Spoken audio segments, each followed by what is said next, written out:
Hey guys, welcome to our YouTube channel Bong রিঅ্যাকশনে। আমরা চলে এসেছি নতুন একটা ভিডিও নিয়ে। আর আজকে আমরা দেখতে চলেছি কি? আজকে আমরা দেখতে চলেছি সালমান শাহের টপ 5 মুভি। সালমান শাহের টপ 5 মুভিজ। তো চলো আজকে সালমান শাহের টপ 5 মুভিজ গুলো দেখে নেওয়া যায়।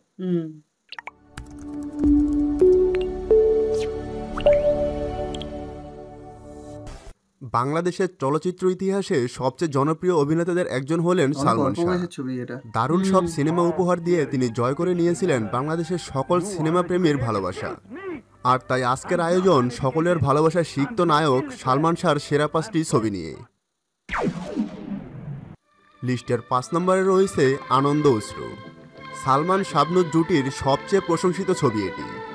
সালমানের পাগল চরিত্র অভিনয় এবং চপলা কিশোরীর দোলাত চরিত্রে শাবনূরের অভিনয় ছবিটিকে কালোজয়ী করেছে। ছবির আরেক নায়িকা কাঞ্চিও অসাধারণ অভিনয় করেছেন। লিস্টের 4 নম্বরে রয়েছে তোমাকে চাই। মতিন রহমান পরিচালিত ছবিটি গানগুলোর জন্যই মূলত ব্যাপক জনপ্রিয়তা পায়। এ ছবির সবগুলো গানই কালজয়ী গানের স্বীকৃতি পেয়ে গেছে ইতিমধ্যে। ভালো আছি ভালো থেকো, তোমাকে চাই, বাজারে যাচাই করে দেখে নিত দাম, আমার মাটির ফুল, সবগুলো গানই আজ পর্যন্ত সমানভাবে জনপ্রিয়। সালমান শাবনূর জুটির কেমিস্ট্রিও এই ছবির অন্যতম আকর্ষণ। প্রেমের বাজারে হৃদয়ের দোকান থেকে আমি তোমাকে কিনেছি। কি দামে কিনলে? প্রাণের দামে। লিস্টে 3 নম্বরে রয়েছে সত্যের মৃত্যু নেই। সালমান শাহের মৃত্যুর পরে ছবিটি ব্যাপক জনপ্রিয়তা পায়। ছবিটি যতটা সালমানের ততটাই শাবানার। বাংলা চলচ্চিত্রের এই দুই প্রবল জনপ্রিয় তারকা এই ছবিতে মা ও পুত্রের চরিত্রে অভিনয় করেন। ছবির একটি গান চিঠি এলো জেলখানাতে অনেকদিন পর হলভর্তি দর্শকদের কাঁদাতে সক্ষম হয়।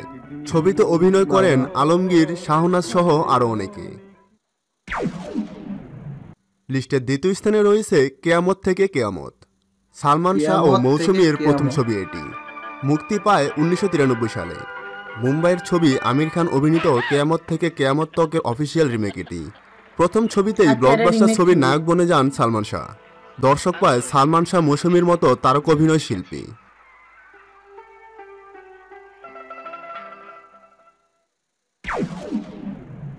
লিস্টের 1 নম্বরে রয়েছে স্বপ্নের ঠিকানা। 1995 সালে মুক্তি পাওয়া ছবিটি শুধুমাত্র সালমানের ক্যারিয়ারের সবচেয়ে বড় হিটই না, বরং বাংলা চলচ্চিত্রের ইতিহাসে অন্যতম বড় হিট। সালমান শাবনূর জুটির এই রোমান্টিক মুভিটির গানগুলো এতটাই জনপ্রিয় হয় যে আজ পর্যন্ত গানগুলো মানুষের মুখে মুখে। ও সাথীরে যেও না কখনো দূরে কিংবা নীল সাগর পার হয়ে তোমার কাছে এসেছি, সবগুলো গানই জনপ্রিয়তার শীর্ষে ছিল 90-এর গোটা দশক জুড়ে। সালমান শাবনূর ছাড়াও এই ছবিতে সোনিয়া এবং রাজীব গুরুত্বপূর্ণ চরিত্রে অভিনয় করেছেন। লাস্টের গানটা শুনলে কিছু মনে পড়লো? নীল সাগর পার করে, এরকমই তো তোমার কাছে এসেছি, আশা সমুদ্র। ও আচ্ছা, তো ওইটা বললে আমি খেয়াল মানে আমি বুঝতে পারিনি তুমি ওই হিন্দি গানটার কথা নিয়ে বলছো কথাটা। হ্যাঁ সেম গান। হ্যাঁ সেম গান, পুরোটা শুনলে আরো ভালো করে বুঝতে পারবো। যাই হোক, মুভিগুলো কিন্তু ভালো, মানে ভালো ভালো মুভির কথা বললো, তার মধ্যে আমি একটাও দেখিনি। হ্যাঁ গান একটা আমরা রিঅ্যাক্ট করেছিলাম, গান কিন্তু কোন মুভির গান ছিল তখন জানতাম না, এখন জেনে নিলাম। সালমান শাহর গান ছিল, মানে মুভির কোন একটা গান ছিল, সেটা তখন আমরা রিঅ্যাক্ট করেছিলাম। তো কোন মুভির গান ছিল সেটা তখন হয়তো বলেছিলাম, বাট এখন ভুলে গেছি হয়তো। হ্যাঁ তখন বলেছিলাম হয়তো, এখন ভুলে গেছি হয়তো। যাই হোক, সালমান শাহ তো সবার ফেভারিট, আমাদেরও ভালো লাগে, আমাদেরও ফেভারিট হয়েই গেছে। মানে গান টান শুনে একটু সেভাবে তো মুভি দেখিনি, কারোরই দেখিনি সেভাবে।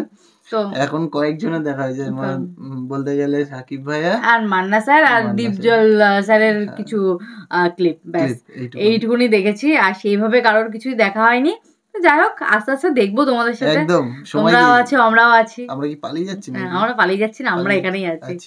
আর তোমরা থাকলে তোমরাও থাকবেই। অবশ্যই, তোমরা কেন থাকবে না? তোমরা থাকবে, আরো বাড়বে লোক নাকি, আরো ফ্যামিলি বড় হবে। আমাদের ফ্যামিলি অনেক বড় হবে, মানে বং রিঅ্যাকশন হবে ফ্যামিলি বহুত বড় হবে একদম। তো চলো আজকের ভিডিওটা এখানেই শেষ করছি, দেখা হবে নেক্সট কোনো ভিডিওতে, ততক্ষণের জন্য টাটা।